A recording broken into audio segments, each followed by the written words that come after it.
Good evening, ladies and gentlemen. I'm Adrian Council of the Positive Community Magazine and the Newark School of Theology, and glad that everybody's here. Just want to let you know that what we're doing tonight is we're doing a taping of this program that's going to go on social media and be distributed through various channels of communication. Yay, round of applause. That's what I'm talking about. And but first things first, we want to begin with an opening prayer, and we'd like to ask Dr. Louise Roundtree to come and bless this greeting tonight. Most gracious and everlasting God, we first come before you to say thank you for this day that you've allowed us to see, that we will never see again. We thank you for our early rising this morning, with the blood still running warm in our veins and the activity of our limbs. Even if those limbs might have an ache of pain, somewhere we just still want to say thank you. We would not even know about the pain if you did not allow us to have the day to feel it. So as we go forward this evening, we pray, oh God, that you continue to bless the structure, the business, the magazine, the editors, Ms. Nash and Mr. Council, for always having a vision to unify and to educate and to cover. We thank you for those who are here under the sound of our voice. We thank you for Dr. Douglas Bindle and the Newark School of Theology, who many of us started our foundation. We thank you, oh God, for those here tonight that will be speaking. We thank you for Dr. Cruz, who thought it not robbery to come and share with us what God has planted in his belly. Now, God, as we go forward, I don't sit down without saying thank you for all that you've done. Thank you for what you're doing right now. We pray, oh God, for Dr. Albert Lewis as he comes forth to do the Black National Anthem, and we pray for his voice, and that we will all sing together and be on one accord. And while we're doing that, God, we know that you're already here. So we give you glory, honor, and praise for the city of Newark, the city of Newark's leadership. We thank you, oh God, not just for this city and what you're doing and the growth in moving Newark forward. God, we pray that you continue to assist us with holding the line. And while we're holding the line, God, we know that you're holding us in your arms. So as I close this prayer, God, as I always do, God, I just ask you to continue to be in all of us to strengthen us. Continue to be beneath all of us to support us. Continue to go before all of us to guide us. Continue to keep your arms of protection around us. Angels encamped over us as a shelter.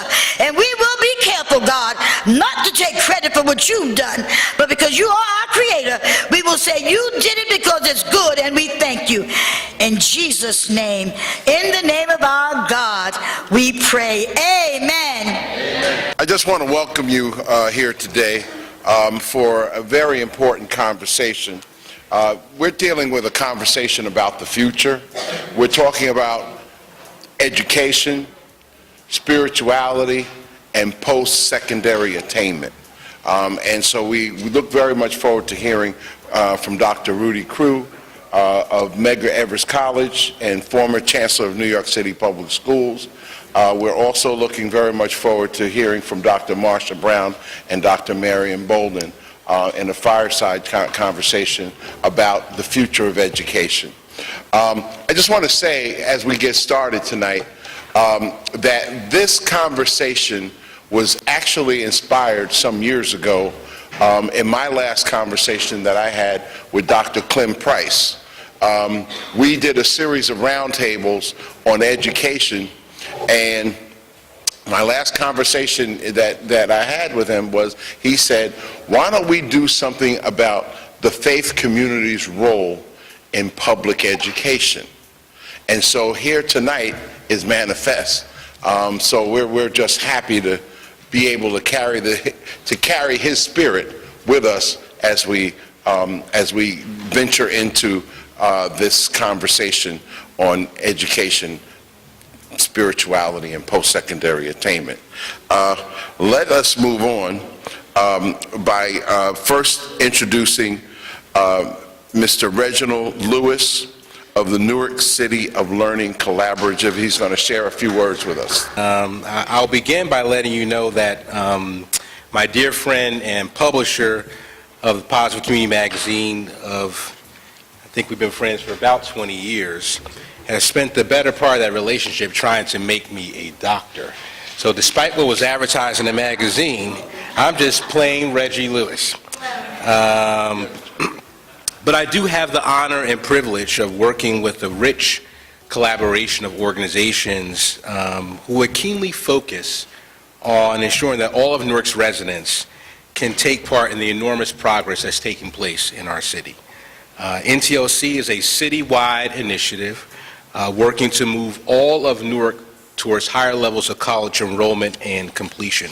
And while we're proudly housed at Rutgers University in Newark, we also draw on resources and supports from 9 additional institutional partners within Newark: Essex County College, Berkeley College, Pillar College, NJIT, Rutgers Biomedical Health Sciences, within Greater Newark, Bloomfield College, Felician University, Montclair State University, and Seton Hall University.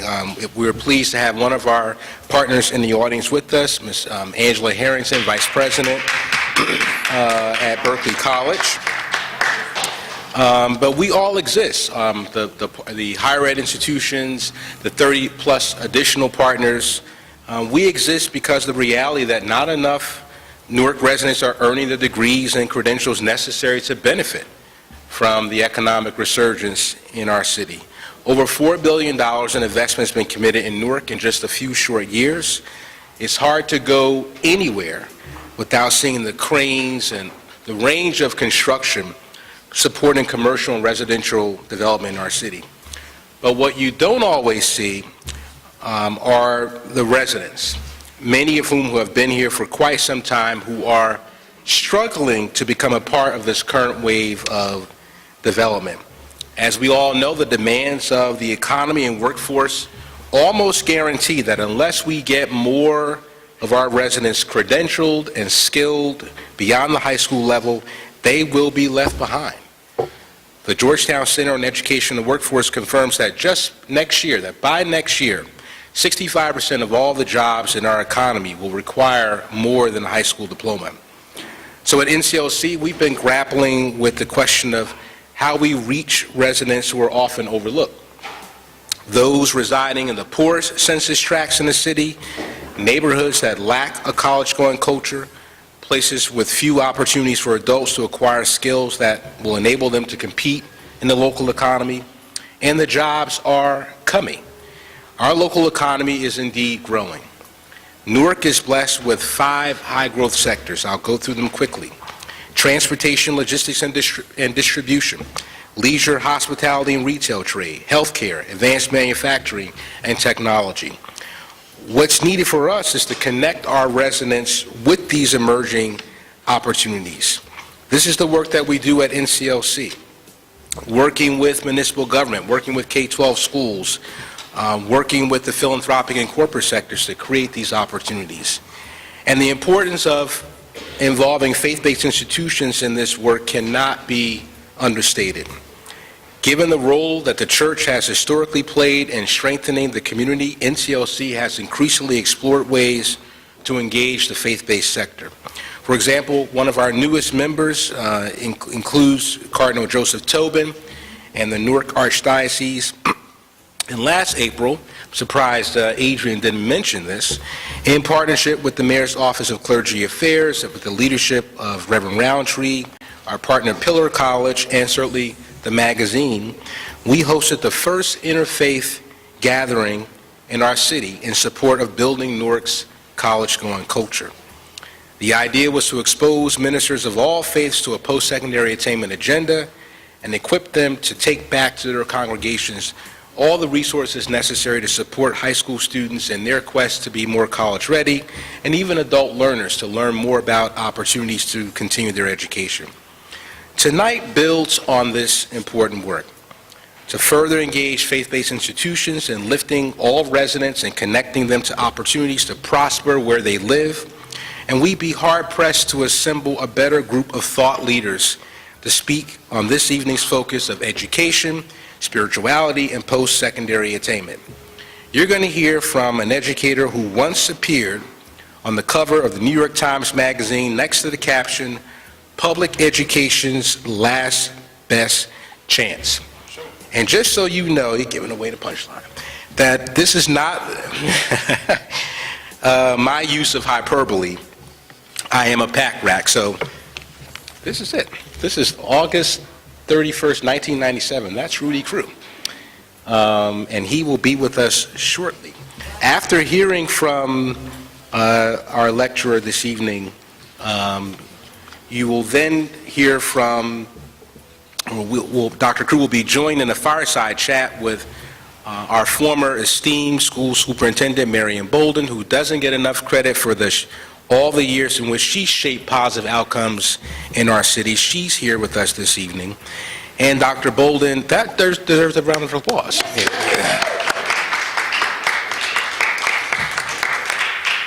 And Dr. Bolden will be joined by my esteemed colleague, Marcia Brown, who has spent the better part of her life literally kicking open doors to create opportunities for Newark's young people. She's also kicked a few people, but she is a Christian. She will also be a part of a dynamic conversation. So anyway, welcome and enjoy the evening. You are in for a treat. I would like to ask a dear friend of ours at the positive community, someone who has never really asked for very much, but has always given so much. I would like to bring Dr. Albert Lewis to lead us in the Negro National Anthem, as we are in the season of Black awareness, starting from the first day of Kwanzaa, all the way Martin Luther King, Emancipation Day, and Black History Month. Lift every voice and sing till heaven ring, ring with the harmony of liberty. Let our rejoicing rise high as the listening sky. Let us resound loud as the rolling sea. Sing a song full of the hope that the presence has brought us. Sing a song full of the peace that the presence has taught us. Facing the rising sun, all to new day begun. Let us march on till victory is won. Put those happy hands together, everybody. And I want to ask Miss Sana Kelly. She is 14 years old, and she's going to read for you what we call the African American cultural narrative.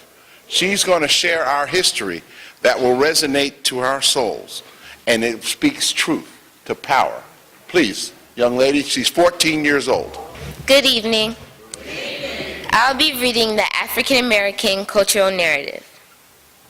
African Americans are a unique people with a peculiar history in this land.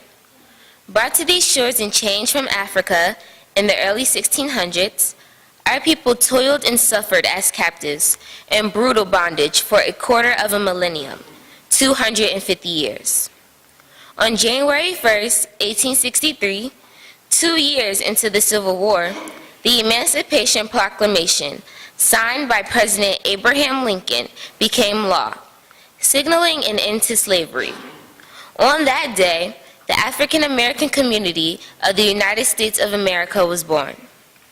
100 years later, in August 1963, at the height of the Civil Rights Movement, Reverend Dr. Martin Luther King Jr. stood in front of the Lincoln Memorial as he led hundreds of thousands to a march on Washington, seeking an end to discrimination in 90 years of Jim Crow segregation in the South. It was a demand for full and equal citizens' rights for the people in what has been called the Second Emancipation.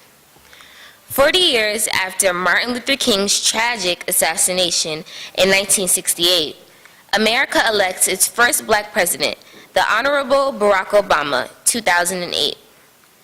In the 100 years between the first and second emancipation, in the midst of bitter persecution, humiliation, lynching, and during the denial of basic human rights, the resiliency of the African American spirit continued to shine brightly in religion, business, education, medicine, invention, sports, and in the creative arts, music, fashion, dance, language, literature, and theater.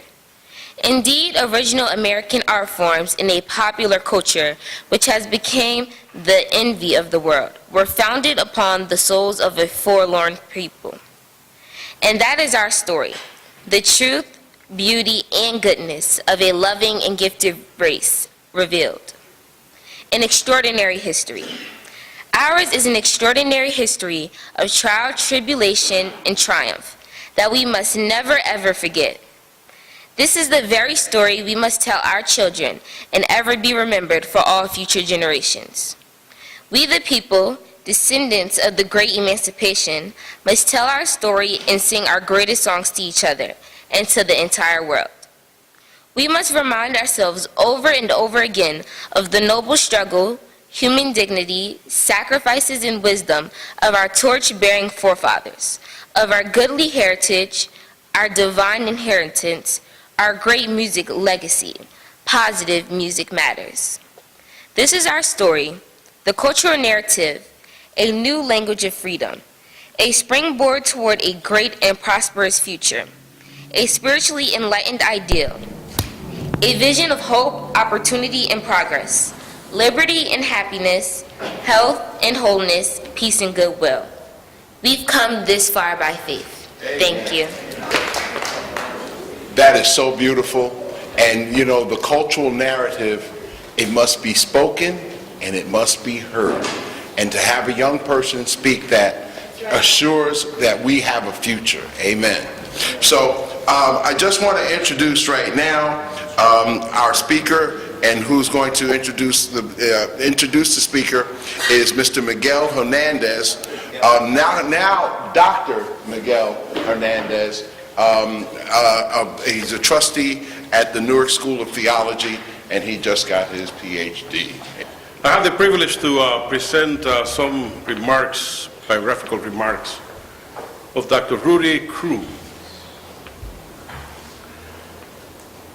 Dr. Crew was appointed president of Medgar Evers College by the City University of New York Board of Trustees on June 24, 2013, and assumed leadership of the college on August 1st, 2013. Dr. Crew's 30 years career has spanned from the classroom to chief state school officer. Dr. Crew is a renowned leader and reformer who has made it his mission to improve students' achievement, especially for poor and minority students. He is the architect of the Medgar Evers College Pipeline, an intentionally designed system by which students from Central Brooklyn are guided through a strong K-12 experience,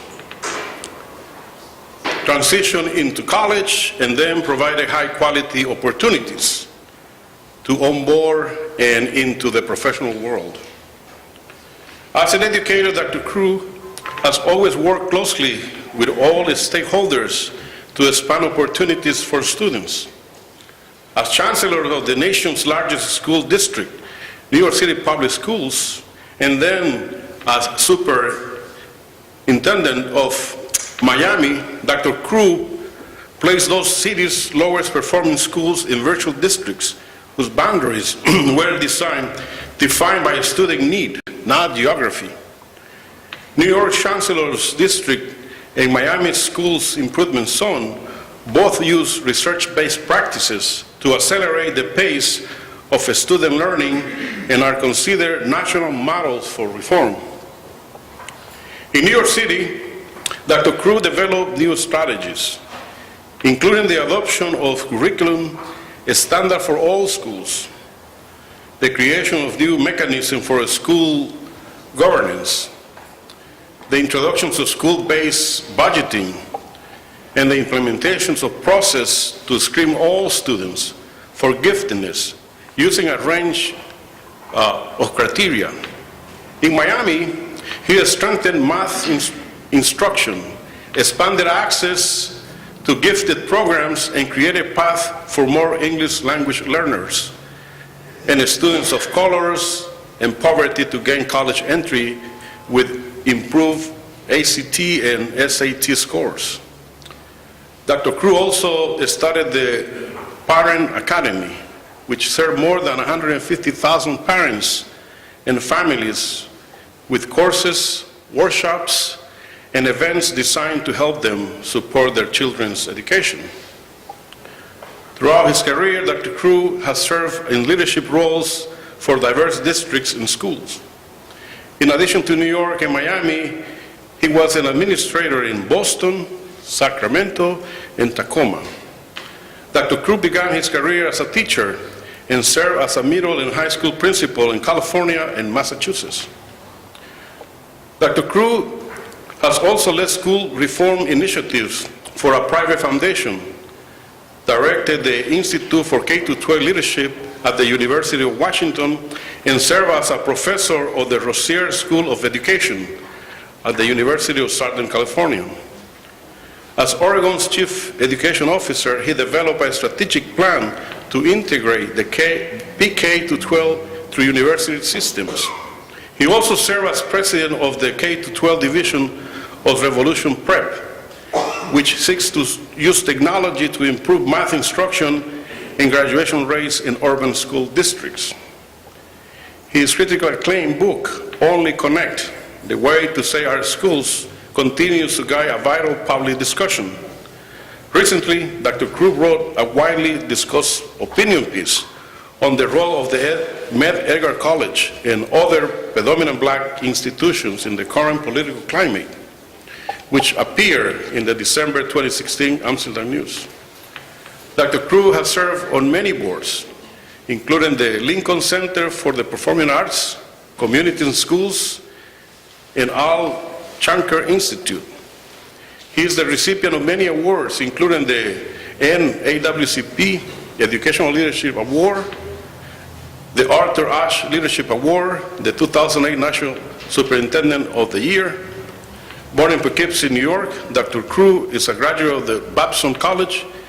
He earned his master's in business and doctorate in education from the University of Massachusetts Amherst. And I introduce to you Dr. Crew. Thank you very much, Father and Doctor. Recently minted, I understand. And thank you to all of you. Thank you to the School of Theology, Newark Library, and to all those in the City Council who either are here or who will ultimately come. Thank you so much. This is a wonderful occasion in many ways. I particularly want to say thank you to Positive Community for inviting me and for giving me an opportunity to just share my views about things that have been ruminating in my mind for some period of time. The topic, as I see, is sort of this whole question of education and spirituality and whether or not there's a way of the two coexisting, even in today's world.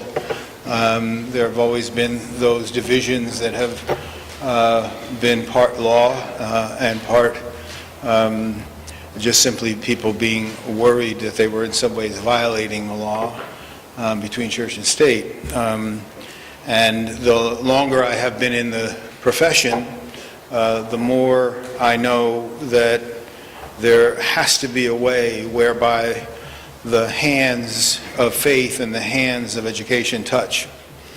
And how that happens is a function of the creativity of people who are in positions such as yours and mine, but the fact that they touch is an absolutely critical part of the going forward pathway for our students. I wanted to start by thanking all of you, because at this point, there aren't very many people who particularly even think about this sort of stuff. Education is not on the docket, other than in some sort of backward way, politically and nationally. We aren't given to the art of discussing what happens with young people's lives in particular. We don't talk about it as a nation. There's no particular commissions about it. I would dare say that the people who are running the government at this point in time, this is not particularly high on the docket, or at least it does not seem to be as such. And the queries that are most critical, the people who are trying desperately to figure all of this out, are for the most part on the ground. They're people like you and me and people who are running schools, parents, teachers, people in the community, activists, etc., faith-based people, and they're really trying to figure it out against the reality that there just isn't very much help. There's not much financial help. Networks are not particularly as vibrant as they once were. More and higher rates of suicide are happening in our communities regardless of what ethnicity we are. There are greater numbers of students still living in poverty, some 15 million in the nation. About 4 or 5 million of those students are below the age of 5 years old. And so this issue of young people and the pathway forward in a 21st century global community is an issue to be reckoned with. And it is not something that is going to go away. We are very, very, very jaundiced about picking up this issue and carrying it. We celebrate young women such as this young lady that came up here and did this wonderful oration a minute ago. And we love you for it, and we take inspiration for it. But unfortunately, we don't know how to replicate it enough. We don't know how to give it birth multiple times over and over in everybody's home and everybody's community. And I would argue that if we were going to do that, then we would have to pay attention to a number of things, some of which I'll talk about tonight. The first of which would be that we have to understand the power of faith in these children's lives. Now, I, like you, go to church and we pray about the fact that there are young people who are needing our prayer. And it is as though we sort of extend prayer to them. We hold out our hands and we ultimately try to keep them blessed and covered. But the fact of the matter is, it takes every bit of that prayer, and then it takes structure. It takes a new architecture. It takes a new way of thinking about what these students are able to do and what they will be doing in a 21st century global community. The rules of the road right now would require that, at least in terms of, let me use Medgar Evers College as an example. 2 Thanksgivings ago, I had a student who came in maybe a week before Thanksgiving, maybe a little bit more, but came in before Thanksgiving and said, Dr. Crew, I wondered if you could just give me a minute of time to, let me just talk to you about an issue that's really important to me. I said, what is it? I did not know this student. She just happened to intercept me on the campus. She said, what is it? I said, she said, may I talk with you in your office? I don't want to say this out loud. So I came into my office, and when she sat down, she said, you know, I have just been told that all of the electricity, the lights, and everything in the house that my mother, my daughter, and I are in, that they're all off. The electricity is now off, and I don't have any way of being able to prepare a Thanksgiving dinner. And I said, well, I'm really sorry to hear that. Where do you live? She told me, she said, you know, is there any way that you could call Con Edison and have him turn it back on? Think about this for a second. This is a young woman, mom, and mother, and her own mother, and she's asking me to call Con Edison to help her. She's asking the president of the college. Think about what your life would have been like. You and I wouldn't have had the audacity to go to anybody, right? She's asking me to call Con Edison. Will you call Con Edison and ask him to turn on my lights? I said, you know what, honey, I don't think I can call. People at Con Edison are not going to listen to me. I said, but I tell you what we could do. We can maybe give you some money and get this back on. which we did. And then I started talking to her. I said, tell me about yourself. And she said, well, you know, I'm a business major. I'm about to graduate. I've only got one more semester to go. I have a job waiting for me if I can just maintain the grades that I have here, if I can just finish up. She said, you know, but without having the quiet in my brain of being able to know that things like this won't happen, I don't know that I can finish. I don't know that I'll be able to get this done. I said, well, let me ask you a question. I said, how are you going to eat? Tell me about Thanksgiving dinner. She said, well, we don't have, you know, money for a turkey or anything like that. We don't. I said, well, do you eat turkey? She said, yeah, I eat turkey. I said, well, you know, you got to have a turkey. Not that you have to eat the turkey. I mean, you got to have a turkey like everybody has turkey at Thanksgiving. You got to have that and all of whatever turkey and lights and, right? Now, I say all of this to say, this is the norm. This isn't just one student. This is the norm. If you take all this tie and suit off, this was my norm. Take off all of what you got right here, this was you. The world right now and the world in which our young people are trying to get an education is a world that is full of things that will inhibit their sense of themselves. It will undermine the very being that the good Lord gave them. And when they seek help, they seek one of two places for that help. They seek a significant, caring adult, and they seek God Almighty Himself. We don't always know what it sounds like when they seek the latter. It may just sound like, oh Lord, oh Lord. If I hear it once, I've heard it 100 times on my campus. Oh Jesus, help me. These young people don't know about church and state. They're not trying to live on the right side of a law. They're asking for divine intervention in a life that they know is worth something. They know they should have the turkey. They know the lights have to be on. They just don't have a pathway for being able to execute that. And so this notion of how faith plays an important part in our children's lives is not to be mistaken for simply having a class in religion. It's not that. It's that our students are touching their own sense of needed spirituality. They're basically just simply saying, connect me to a higher place. Connect me to some place where I actually can get an answer or feel settled or just rest for a moment. Poverty and all of the ravages of poverty creates an internal person that feels diseased.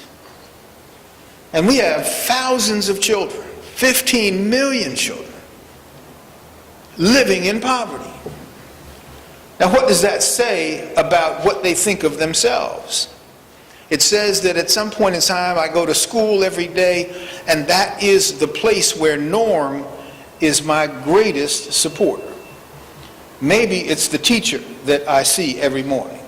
Maybe it's the bus driver that I talk to. Maybe it's my parish priest. Maybe it's my minister. Maybe it is somebody that is just simply walking me to and from school every day. But somehow I need to create a norm. This notion of having faith is something we tried ultimately to build into, and we're not there yet, but we're trying to build it into a faith center. Now, this is in a public college. I understand where we are. It is not about being able to create a place where students will learn more about themselves in the context of any given theology or religion. It is a place where they will get to go and practice having faith. Just keeping the faith. just never letting go of that intangible spiritual quality that says, even when I get an F, I'm not an F. Even when I fail a course, I'm not a failure. It flips the world on its heels and allows young people to start seeing that there is a way out of, as we say, no way. Now, why is this important? It's important because they have an appointed round just like you and I do. They're supposed to go somewhere. This young lady right here, you did a fabulous job, but you're going somewhere, sweetie. This is only first stage of your stage. You're going somewhere. And all the young people that you see every day and talk to on the phone, I shouldn't say talk to on the phone, talk to on this thing right here. You and all of your young people, you have a place to go. The question will be, what helps you to get there? And without a conversation about faith, then we actually think that what will get you there is making sure you have all the right homework, making sure you do all of the right things in class and in school, making sure that you make the right connections as you get older, and so on and so forth. Those things are not unimportant, but they're not singularly the only important thing. And so the institutions that are now working with young people in a 21st century world have to tackle this question of how do students keep the faith? How do they build a sensibility about themselves that actually girds them with the ability to go forward in spite of some of the feedback and in spite of some of the problems that they may have? One of the things that I'm asked a lot about is this question of, sort of toward what end? Where will you go? And always we take great pride in the student who comes up and they're an A student and they finish valedictorian or salutatorian in their class. They're doing extraordinarily well and so on and so forth, particularly if they've come from an impoverished background, and we just take great pride. We celebrate them on Martin Luther King Day. We say wonderful things about them on Cinco de Mayo, and we do everything we can possibly do to acknowledge those young people who have done extraordinarily well. I guess what I would say is that we as a community need to take stock of the fact that there are really about four domains that we should be evaluating how our children are doing.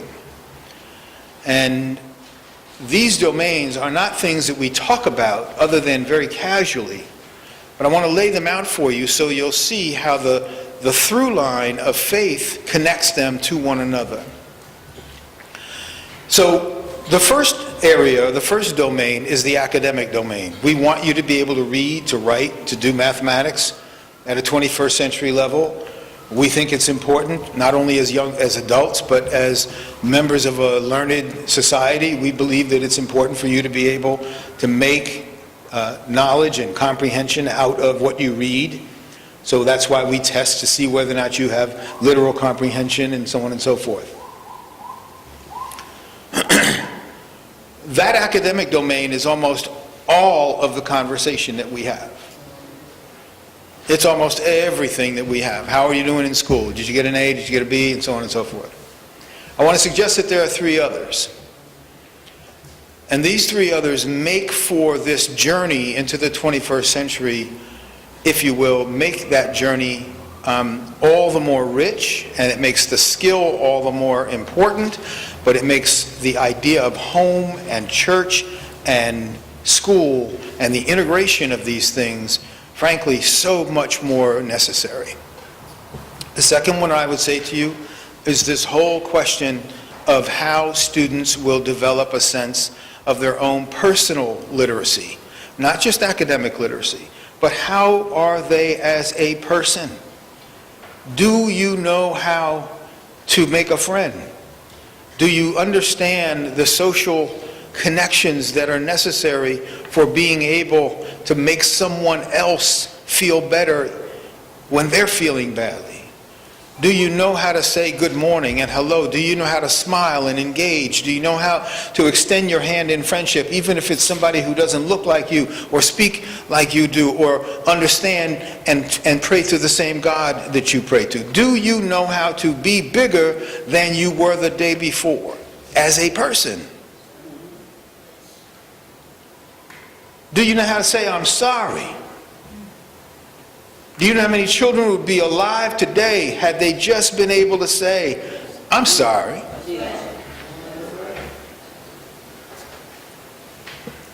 That skill alone is not the skill that we particularly pay all of attention to. We don't give anybody awards for being personally adequate. We don't almost acknowledge them. They do it or they don't do it. They were taught it or they weren't taught it. They have manners or they don't have manners. Our society has kind of lost its way when it comes to this. We're not so sure how to talk about that because the advent of technology has now sort of taken people away into this whole new world where their only contact really is through another medium. But the fact of the matter is the global world, the international world, is going to ask you first for your hand before they ask for your head. You're going to first cross the cultural divide. You're first going to cross the interpersonal divide. You're going to talk to someone, even if it's through these machines, but you're going to have to say something that substantively is personally engaging. I'm not sure we have a place where students are learning that. It's very episodic. Sorry. No problem, brother. No problem. My wife. You know, I'm not even going to say. I'm not even going to say. This question of how we teach personal adequacy, how we help students to develop a sense of their personal adequacy, is absolutely critical. Absolutely critical. Young men in particular. Young men trying to figure out what does it mean to be a man in relation to a woman. That's a personal adequacy skill.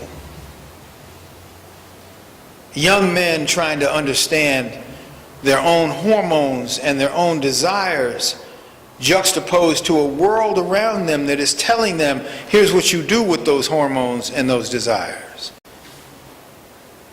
That's a personal adequacy skill. My question ultimately is, where do they learn what they know?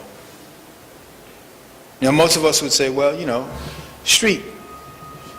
Now I'm going to tell you, the street is, if they learn it there, they'll be buried there. They'll be buried there. Second area, rather third. This other question that has been in my mind for a long time, particularly as I look out into the global community and ask myself, you know, where will students go to work? What will work look like? What are the elements of work differently from when I started my career and so forth? How will students develop a sense of occupational adequacy?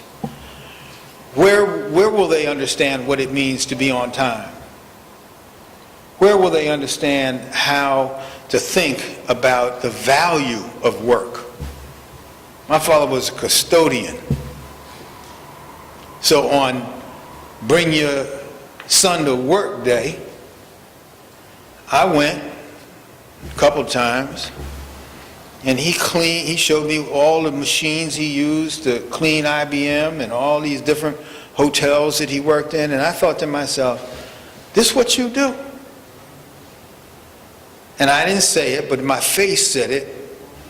And I remember he said to me, boy, let me explain something to you. Every day you eat, every day you have a roof over your head, it's because I understand the value of work. No matter what I do. Not everybody is going to end up being something that they imagine themselves being. We change careers now in this society 5, 10 times over the course of a lifetime. But if in fact the good Lord had it for you for a period of time to do something that was your destiny for that moment, and if it meant cleaning toilets, if that was your destiny, then clean those toilets. There's nothing wrong with being an earnest janitor, custodian, maintenance person, whatever it may be. There's value in that. Our young people are trying to figure out how to separate out this question of, am I valuable or is my title valuable? Do I have the value or is my value only a function of my title? People say to me all the time, boy, you used to be chancellor, you were this, you were that, you know. I say, yeah. They say, oh no, don't play it down. You know, you really need to. No, it's not that I'm playing it down. It's just that I'm actually just like everybody else trying to get along in a world that is asking you to rise to the level and the station of your greatest internal capabilities, whatever they may be. I'm glad I got to do the jobs and the titles that I've had, but that's not who I am. Those were things I did and titles I had. But the person I am is Rudy. Laughing, playing, acting a fool, just like everybody else, trying to have a decent life. So you occupy the space of a job, but you aren't that job. And our young people are confused about that. I listen to hip hop, therefore I must be a rapper. I bounce a basketball, I must be a player. And life will only be good if I get to be that. No. Life would be good if you get up every morning, can see, can get on your knees and thank God that you are alive and well, eat, get yourself organized, and go on to work. That's when life is good. It's not about being spiritually inadequate. It's about being able to behold your gifts that you get if you pay attention to your spirituality. Right? So our young people are going to need a way of framing their lives differently just by virtue of the fact that there are gifts that they have that they long since forgot were really important to them. And it's not until they lose it,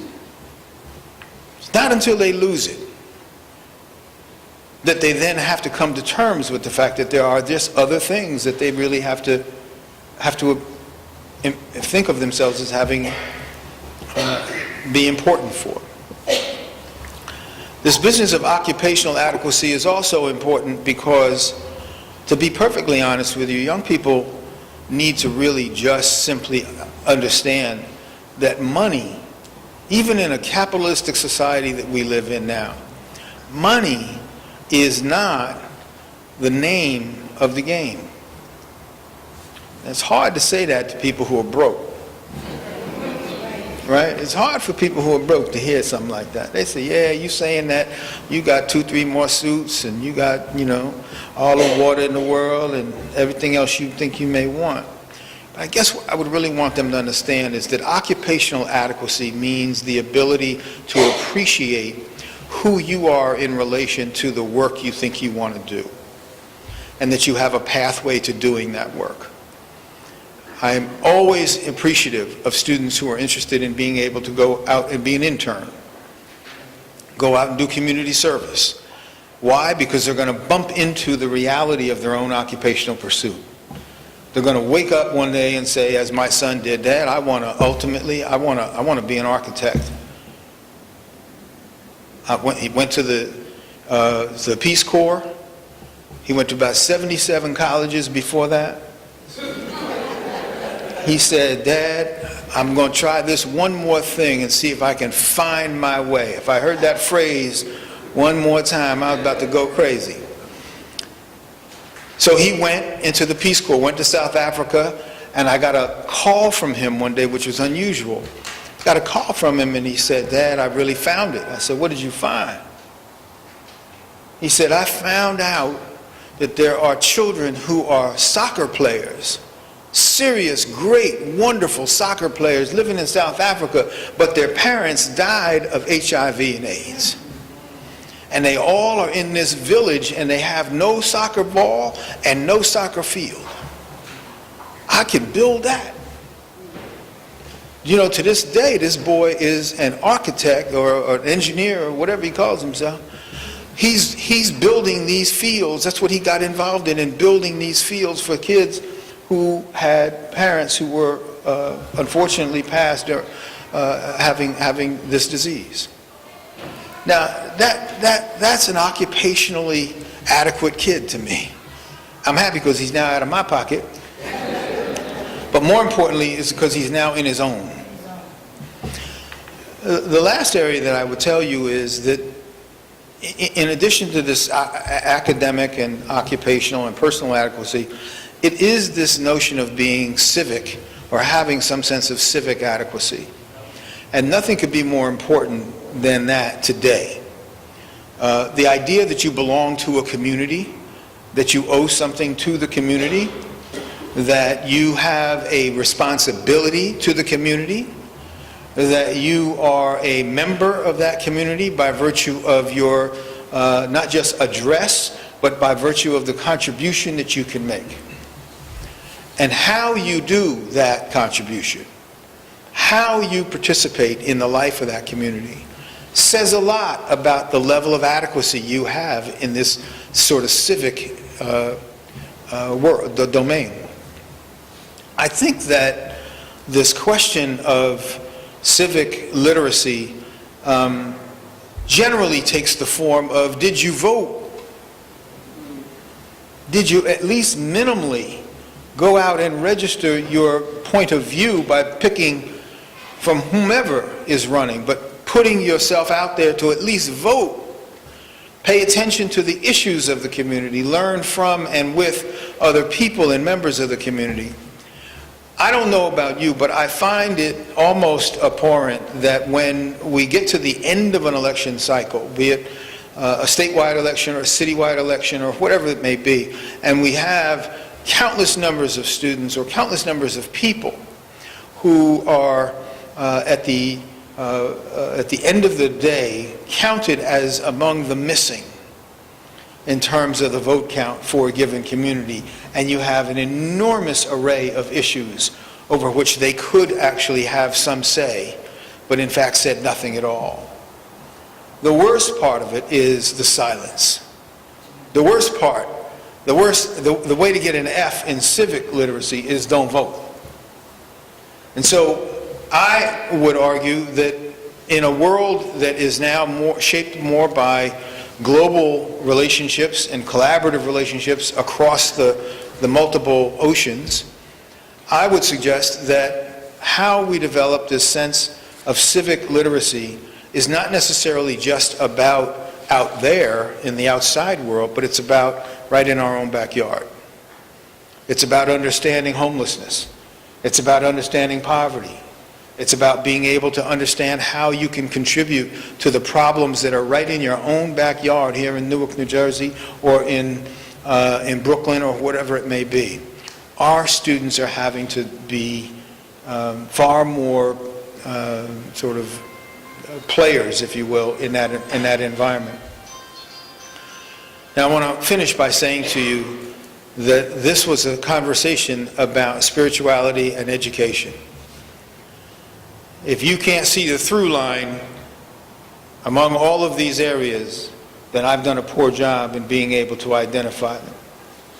The through line is that whether you are hopeful of a better grade, hopeful of learning the skills that you need, or hopeful of getting on in a job, or trying to figure out the right way of being able to enter the world of work or pursuit of a job, or if you're simply just trying to go into a new community and make new friends and connect with new people and be a member of a community, or if in fact you're trying to actually create new community by virtue of being a person embedded in that world and trying to shape it for its ability to be more substantively supportive of the human condition, all of those things require you first to be a person of faith. You have to believe that you are going to make it better. And you have to actually believe that deeply enough that you don't let it go, in spite of the inability to always see immediate results. Close and say one last thing about this immediate results piece. The average business that's going on in the world right now has what's called a run rate of about 5 years. The time it starts to the time it starts making a lot of money or making money at all, it's about a 5-year run rate. It's going to take that much time for it to get up and running and actually make an earnings level that people would feel comfortable. The attention span of young people is not 5 years. And so what does that say? It says that we've got to ultimately help people understand how to wait, how to apply themselves, how to wait, how to be good stewards of their own work, how to stick to it, how to not give up, how to finish a project rather than bounce like a ball from one thing to the next, hoping that one of these numbers will hit. Our young people are going to be imperiled if we don't help them to learn these skills. These aren't skills that I have thought of necessarily. These have been researched time and time again by multiple organizations and colleges and universities all over the world. But they are skills that, as I watch it played out on the landscape of public education, they are skills we don't pay enough attention to, we don't give enough credence to, and we definitely don't give enough support to.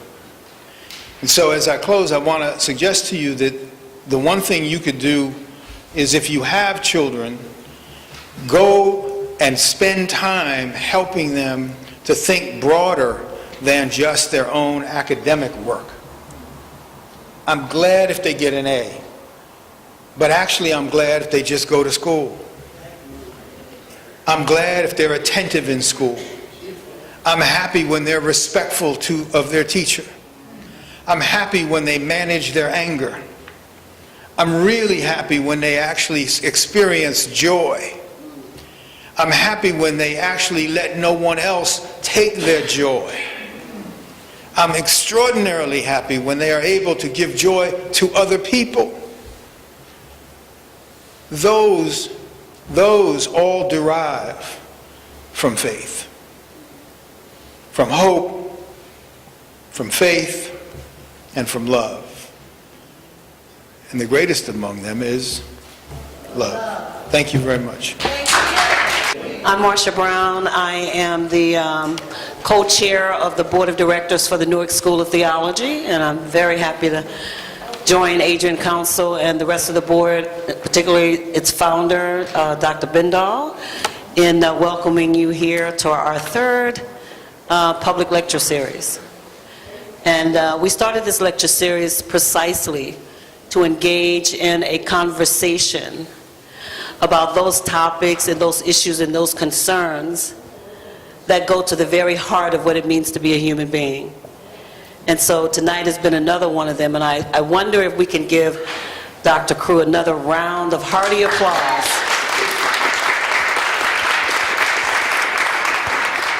Because I think his talk was outstanding, and I think he gave us a platform by which we can begin to explore the beginnings of a conversation about what it is that faith and spirituality has to offer us in these times. And so Marion and I are just going to chat with you for a bit, if you don't mind, and then we're going to open up the floor for Q&A and hope that we can get through this before the library kicks us out. because they're, they're a stickler about making sure that the library opens and closes on time. But I just wanted to start off by saying that I thought you made a very compelling argument about the need for a conversation about faith in our schools and outside of our schools, and relating it to the whole idea of personal literacy. And I know for me, the personal literacy that Dr. Crew talked about, I learned in church, or I learned from the elders. And there was a relationship between the two of them. But now, let's talk about what it is that the faith community really has to offer schools, teachers, and students. And how do we begin to create bridges and pathways for that to happen? Well, excuse me, I think that question is critical in the sense that if you don't start there, then you never proceed anyplace. We just simply live in this divided world where church and state are, as we understand it, the anchors of our democratic belief, and we just sort of stay on both sides of the fence. I look for a way of being able to create what you call bridges through new architecture, through the building of, in our case, a faith center, a way of being able to have people have a place to go when they are in need of that moment where they feel like they've become unhinged from their own reality. They need a place where they can go and get perspective. Sometimes it's just another person's voice. Sometimes it's their best friend that they've confided so much in. I would argue it can't be episodic. It can't be something that is just hit or miss. It needs to be something there's a permanent structure. If we were in a non-state school, we would call it the chapel. But it's not about religion. It's about faith. It's about the human condition that people harbor a belief that tomorrow will be better, even when they don't know how tomorrow will be better. And our students are people who are living on the precipice of that hope. And so the question becomes, well, where do they go when they are about to lose that hope? Where do they go when they don't have money for a bus fare or for a subway? Where do they go when they're homeless? And increasingly, these are the students that are coming up into the world. And so if you think about it, their options aren't very many. The options are, well, I go nowhere at all, or I go into a bottle, or I go into some other dysfunctional place where I can at least get my temporary, if you will, needs met, but I can't, the long term is not in my picture anymore because I've given up, right? So after seeing so many students come through and not have a turkey, after seeing so many students come through and not have lights, so many students come through and have all manner of financial difficulties, things that we just wouldn't even understand as we've now gotten older and gotten full-time jobs and the like, we oftentimes will lose perspective that in fact other people are living in these dire conditions. And I would argue that what they need first and foremost is they need to hold on to faith, because that'll get them to the next day and the next day and the next day. And our college is trying to figure out how to build that architecture so that we give them a place where they can go and have a therapy session, a counseling session, a faith session.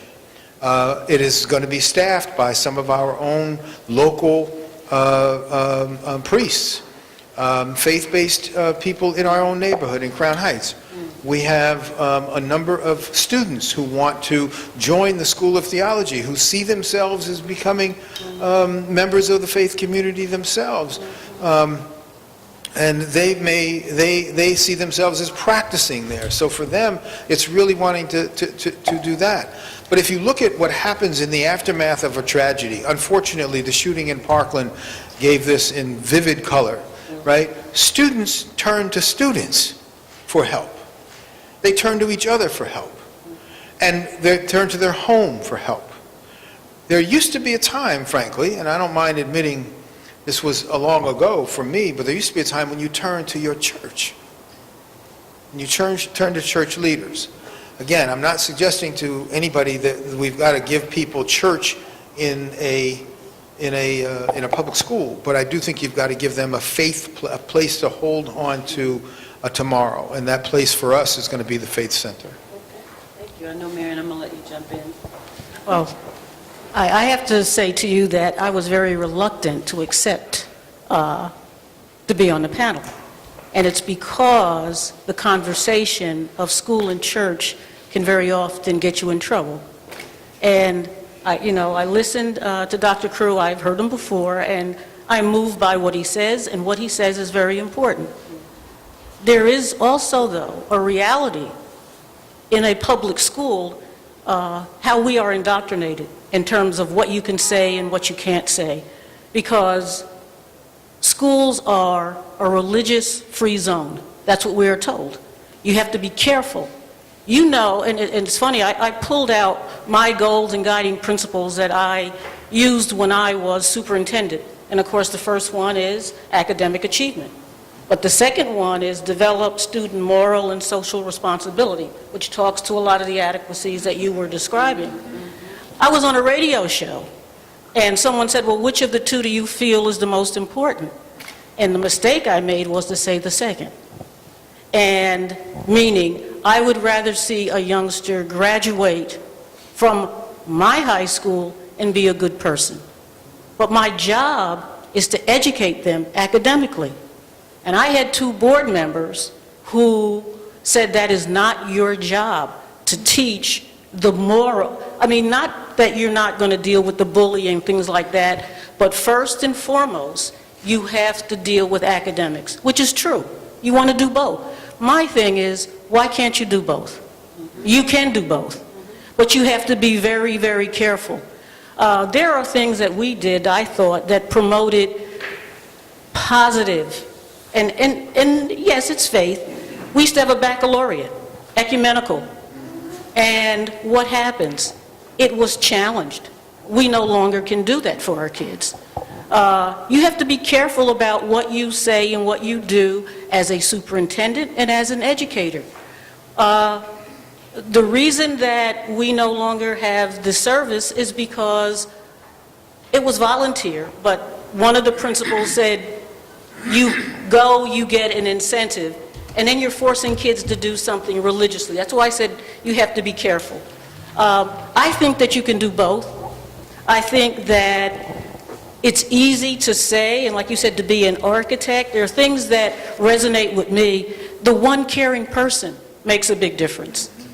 And before I leave, I wanted to ask Reverend Kendall something that was written, and can I take a minute to just, I wanted, in the piece that you did in Positive Community on Rudy Crew, you also said, I'm going to read the sentence, and it says, these considerations show that exclusive emphasis upon what some now call STEM, which is science, technology, engineering, and mathematics, education betrays the very meaning of education. And I said, wow, that's heavy. And I don't agree with it 100%, but I understand it. And I don't, you obviously have read it too. Just what were you saying in terms of it's much more important to educate than to focus on the academics? Very ancient, and I hope in the most positive sense, a conservative point of view. One of the places where I might begin is some years before I came to Newark, 24 years ago, almost to the day, I was living out in the northeastern corner of California, and I worked with a number of American Indians, among the Maidu people, and they used to say, in the old days, before the white people came, the Europeans, we didn't have houses, we didn't really have much of anything, So what defined us, the only thing that really defined us, is our word. We live by our words. And that's what made us different from other people. We were known by our words, and whether we kept our words or not, our integrity. So something here about being human is very basic. To be a full and healthy and functioning human being is to have a moral compass and to have a character. That's what we begin with. And societies have always privileged as an essential part of education the recognition of a moral character and the development of a moral character. And if we forget that and give that up, we're going to find ourselves in a situation where people may have a lot of knowledge, no moral compass, and are capable quite literally of anything. So you can't factor out the moral compass. And for the most part, in most societies, whether it's Chinese or European culture or any other culture that you can think of that's a classical culture, building in the development of the human being is always at the core and always at the center. For example, at Cambridge University, where my daughter got her PhD some years ago, with all that list of degrees that they have, up at the very top of Cambridge University, the most prestigious, the most honorable degree is a PhD in theology and religious studies. So I'm going to argue for the ancient meaning of education. Education means to be drawn out of. And so much of our society thinks you're going to educate somebody, you bring them to school, you give them a textbook, and you pour all this knowledge into them, and then they can get a job and make money. That's not education. Education means that we human beings are built with certain kinds of potentialities for moral and ethical and human development. We're born with those innate gifts, and the task of education is to draw them out and develop them. So when you have a group of students, you're constantly working with them as they are human beings, which in fact they are. And the knowledge that you want to develop is knowledge that's implicit in them. You connect with them, and you draw them out, and you develop them into mature human beings. And if we ever had a society where this is given up, it's not going to be a very good society. It's going to be one that tends towards dysfunction and catastrophe. So yes, STEM education is very important, but more important than anything else is this matter of being a human being. And one of the classic expressions of what it means to be a fully human being is to speak in terms of faith, charity, and faith, hope, and love. And you can't excise them from education if you're going to have a society that's a progressive and free and democratic society, a society that respects other people and develops self-respect. So that's my answer. Yeah. This whole notion, Dr. Crew mentioned that there's contested space between the notion of religion and public schools. It's contested because we haven't yet brought the parallels of the relationships that could be developed to create an opportunity for dialogue. For example, what is it that science does? Science teaches the art of curiosity. It teaches the art of investigation. And as Ravi Zacharias says, the four things that matter to us in life are what? The origin of life, the meaning of life, the purpose of life, and our destiny. There's a relationship between what science is trying to investigate and what we can investigate in the realm of spirituality. So maybe in terms of one of the things that you were talking about, creating an opportunity for those conversations to occur so that we move away from the contestation, but find a way to show the relationship between the two that might bring people together from those spheres closer than what we have now. I'm sorry, Mildred. But I want to concur with what you said. I'm a 40-year retired teacher. I've taught from kindergarten through high school. And so I think that kind of gives me a background that allows me and gives me credibility when I make this statement. When I was a student in elementary school and high school in Detroit, Michigan, we began our day with a silent prayer. depending on the teacher, every now and then, one would be, would want to have a more obvious response to what the teacher was saying. She was laying out a moral compass for us as students. As I said, 40 years is a span of time, and I saw I saw a decrease in the moral compass of, and I'm going to borrow that phrase, I want you to know that, a decrease in morality, in behavior, in just everyday living. I'm one of those crazy people who wishes that we could bring it back. I'm a realist also. I know that it can't come back, but there has got to be a way to reach our students because their demise depends on their life's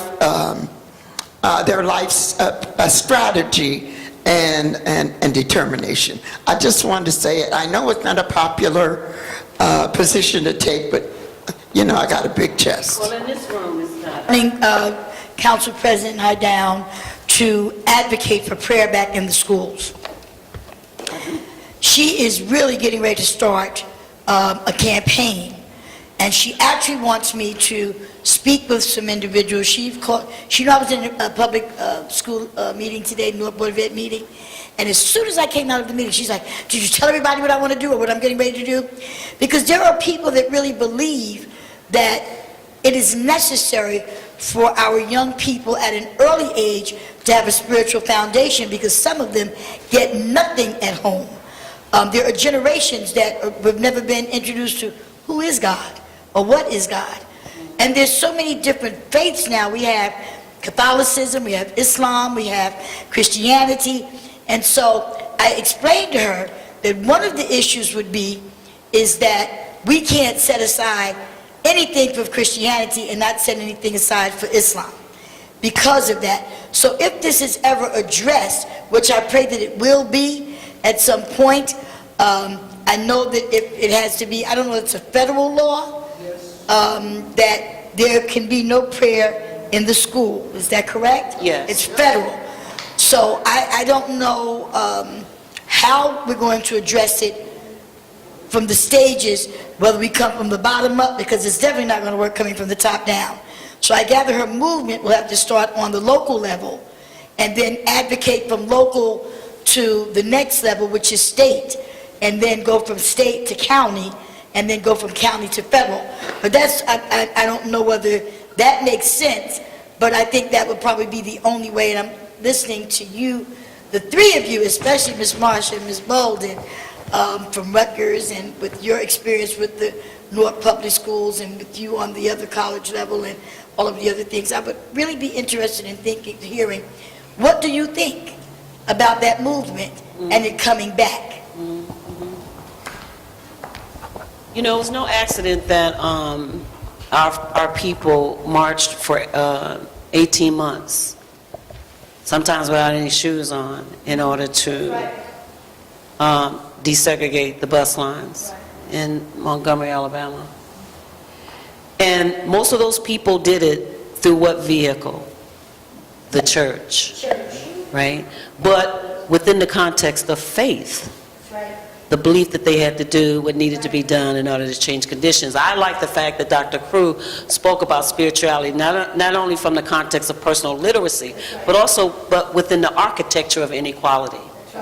There's still a need for us to organize around issues of inequality, around the development of ourselves as whole and full human beings, and to do it within the sphere of faith is something that we don't need a school building to do. That's really true.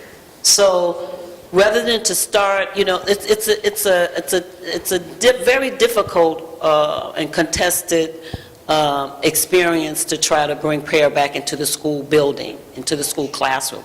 But why can't we have prayer outside of the school before the kids go in? Well, you can have prayer in the school. Now, let's be careful in terms of what the Constitution says. There, you can have quiet meditation. Right. You can stand for moments of silence. You can even have Bible classes, as long as it doesn't disrupt. So there are situations where you can. But in terms of bringing back prayer in school, that's not going to happen. But I think pretty much what Dr. Crew was saying in terms of how do you infuse it without going against the Constitution. And there certainly are ways to do it. And when you're talking about the schools, you don't even have as many Sunday schools as you used to have. You know, so you're talking about public schools. People don't even affiliate themselves with a religion. So you have to figure out a way, how do I get people to be good, caring people? When you talked about those adequacies, it makes all the difference in the world. If I had to go back on that radio show, I would still say, I'd rather have a good, kind, decent person. I don't want my kids to graduate and shoot somebody, or think when they find $10,000 on the subway that it's theirs. It's not. You know, so there are ways to do both.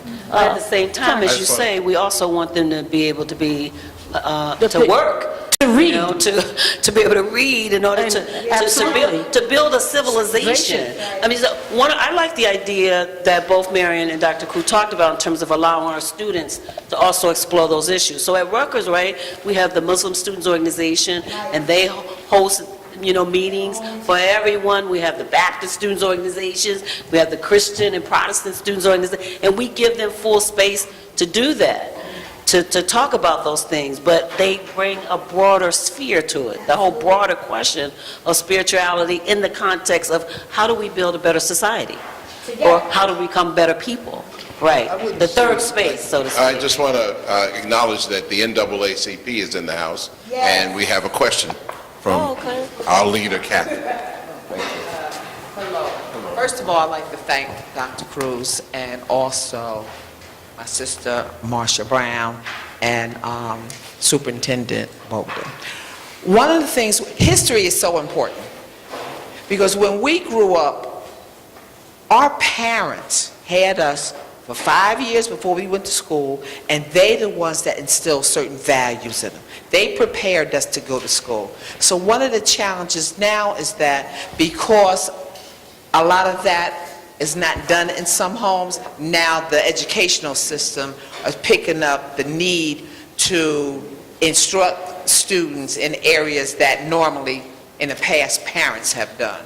So I think in combination with all that all of you said, that it's also about training and dealing with parents. And in some ways, that's what I do in my retired years. Working with parents, with common sense things, with character, with values, and with standards. Because that's what we need. And along with a good education, we must have good character and values. And I just wanted to contribute that to the conversation. So to answer this question about prayer in the schools, I couldn't agree more. That's a non-starter. That to me is a bad strategy. I just think that you're going to end up hitting the same walls that historically we've always hit. I think we have to reframe what does it mean in a 21st century global world to be a human being. What are the adequacies? What enables you to have standing in the court of human opinion? And that answer is different from do we or don't we have prayer in school. So one of the things that is important to me is this question around moral reasoning. So we've all met with students who came up with an answer when you ask them the question, why did you do X? And they give you a reason that makes total sense to them and no sense to you, because you're applying a sense of moral construct to their reason and they didn't apply that. So I took this jacket, Dr. Crew, I took this jacket because I liked that one because it had a Nike swoosh on it. Now, when you look at the expulsion rates and the suspension rates of kids in school, and you go back into the question of what you do, you're going to find a lot of what they did was they simply are guilty of exercising no reasoning, no moral reasoning about why did you do something. Why'd you take that $10,000? You know that money wasn't yours. They got cameras all over the place. Why did you hit that young lady? Why did you use that language? I understand you were angry, but that is not an excuse. So what I'm saying is there is a need for us to understand how to frame the issue of spirituality in the context of reasoning. And can we do that in the classroom? You know, now I'm not a superintendent anymore, but if you gave me another school district someplace in America, I would be willing to try to do that, because I think what you said is exactly right. Yes, you have to dance on the head of a pin, but I don't think this is about, as long as you aren't introducing or indoctrinating, you know, or proselytizing in some way and causing people to have to make a choice about religion. I'm asking them to make a choice about how you resolve a conflict. I'm asking you to make a choice about whether or not to engage in some sort of sexual behavior. I'm asking you to make a better choice. All I have to do is look at the expulsion rates and the suspension rates among predominantly men and predominantly men of color, and I will tell you that schools look at their behavior and see it almost 3 to 1 more guilty of more kinds of infractions than anybody else in the school. And what that is about is it's about people looking as though somehow or another you're about to do something wrong. You're on the cusp of doing something wrong. So what I'm suggesting is that this whole issue of moral reasoning and spirituality are coupled.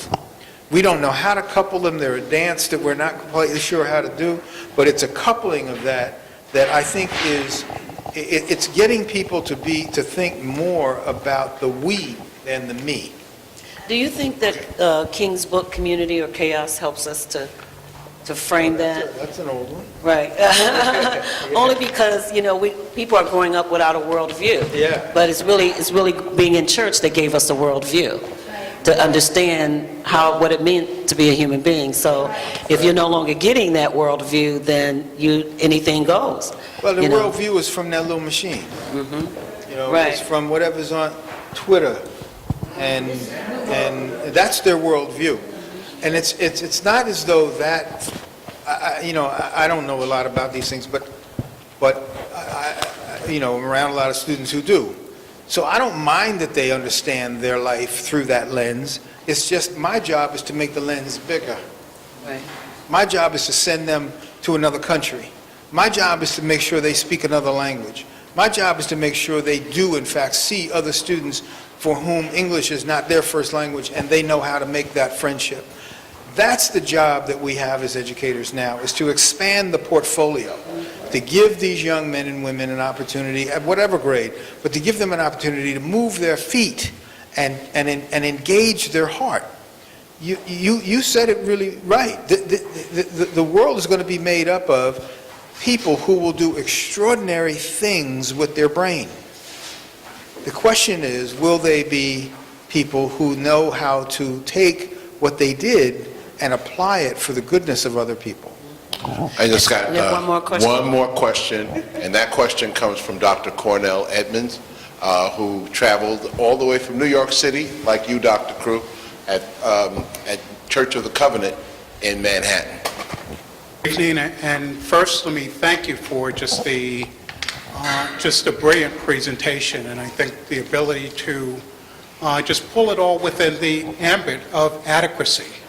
And I think that has been part of the conversation that has been resident in our community for a long time, that we haven't drilled down deep enough into.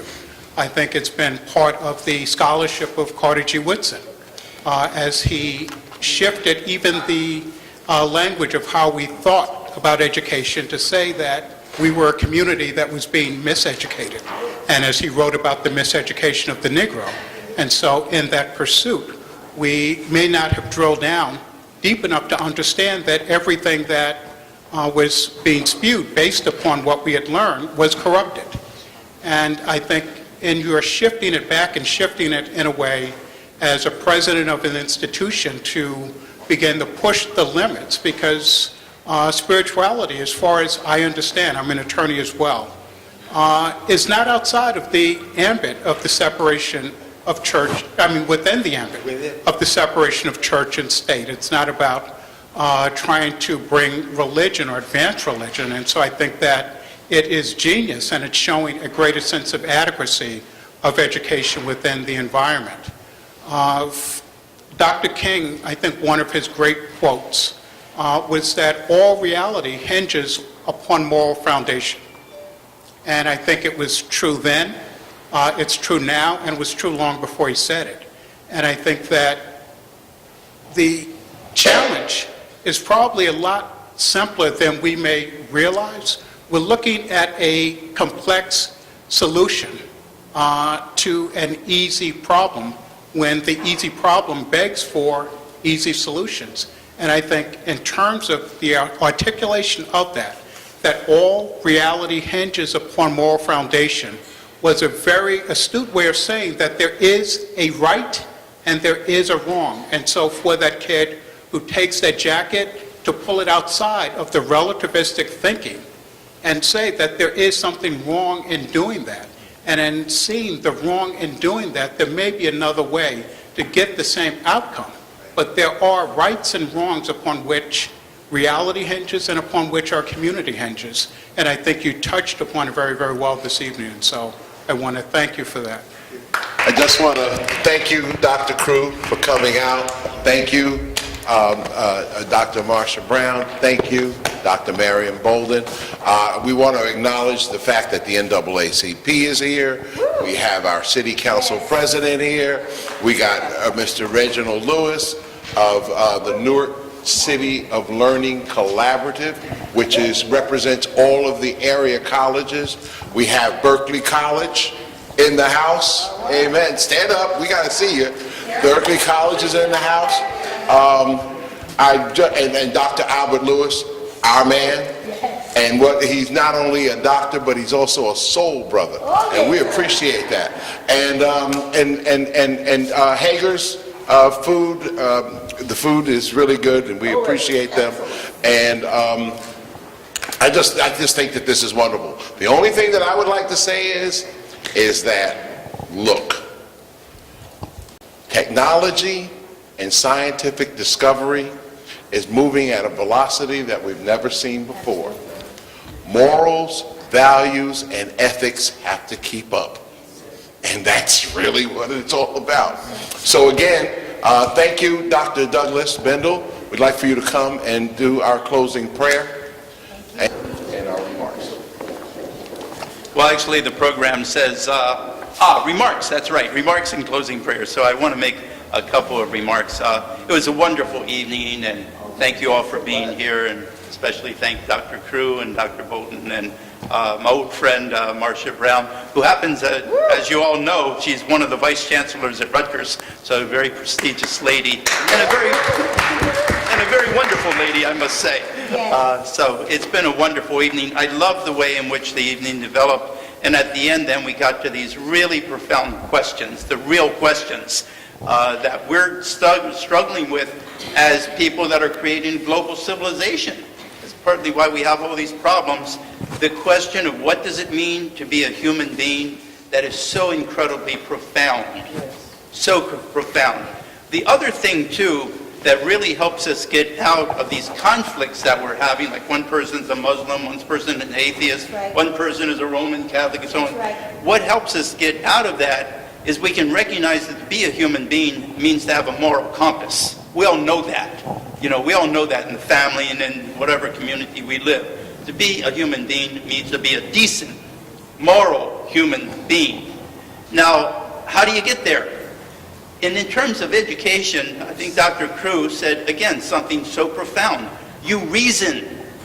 You don't do something just because, you know, maybe initially your mom or your dad said this is the way to do it, but when you grow up, you got to start thinking. And so part of education, why can't you do education about thinking about morals? You're not indoctrinating anybody. You're just teaching them how to think. Think about what? Think about morals. That's a fundamental part of education, and there's no problem with separation of church and state in that regard, because you're not trying to con or put a trip on or force anybody to do anything else except to think. So I think that's one of the outcomes that is implicit in our conversation tonight. With the prayer, I'm going to do a very brief one, but what I'd like to do, and this would be kind of like through consensus, one of the favorite things that we do in church, we all learn if we're Christian people, and I don't know what the composition is here, but certainly some people, and many people would be Christian people, we always say the Lord's Prayer. And in some churches, one of the favorite things that we do in the church services, we love to sing the Lord's Prayer, like, Our Father. I'd love to end in that way, if that's okay. And I'm getting over really bad illness, and my voice is terrible anyway. Perhaps I could ask you to come up and take the lead on getting us started when we do that? Oh, I can do that. Yeah, come on. I'm going to do the benediction, but you can come up with me and do the And I benediction. also just want to acknowledge one thing. I just want to acknowledge my business partner of many years, Jean Nash Wells. Amen. It wouldn't be done without her, the editor-in-chief of the Positive Community Magazine. Okay, also, just to let you know, too, I just want to do a little housekeeping. We have the poster for the cultural narrative, the African-American cultural narrative. It is on sale. Half of the proceeds will go to the Newark School of Theology. It's only $10. And everybody should have an envelope. So I just want to do that, and here you are, Doctor. Donation. Okay, I'm sorry. I'll do the beginning of the prayer. Are we singing? You'll be shocked about what I'm going to say. We're going to do the brief prayer first, but you'll be shocked about, maybe some of you, one of the things I'm going to say. One of my favorite heroines of all of America happens to be Angela Davis. I love the lady. When I was young, I thought she was like the most beautiful woman in the world. And some of us know about her history and her struggles. And I recently read an article in which she's featured.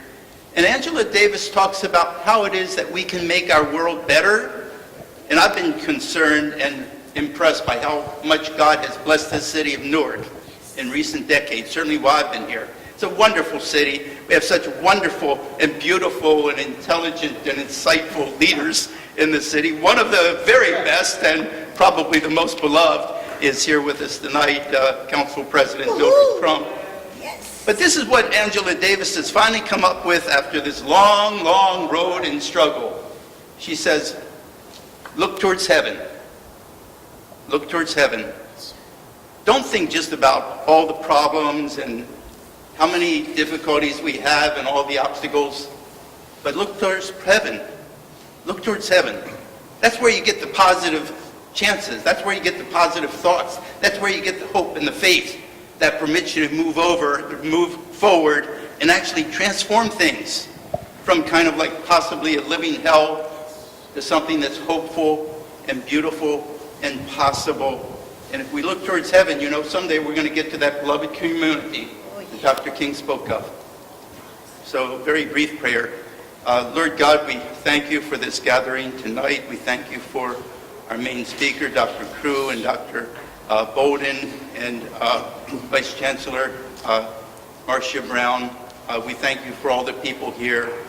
We thank you for the wonderful ways in which you've been gifting the city of Newark in recent decades as we make progress towards creating a more peaceful and loving and prosperous city. We pray for our country. We pray for each and every person who's here. And we pray that you'll continue to bless us in the future, even as you've blessed us and brought us as far as we have come to this point. Amen. And then,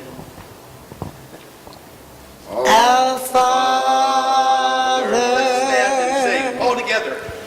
which art in heaven, hallowed be thy name. Thy kingdom come,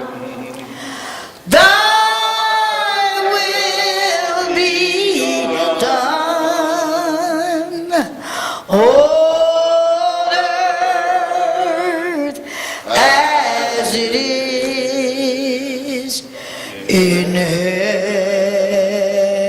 heaven.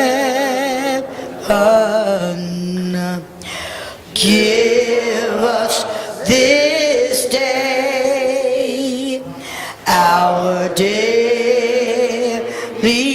bread, and forgive us our debts as we forgive our debtors.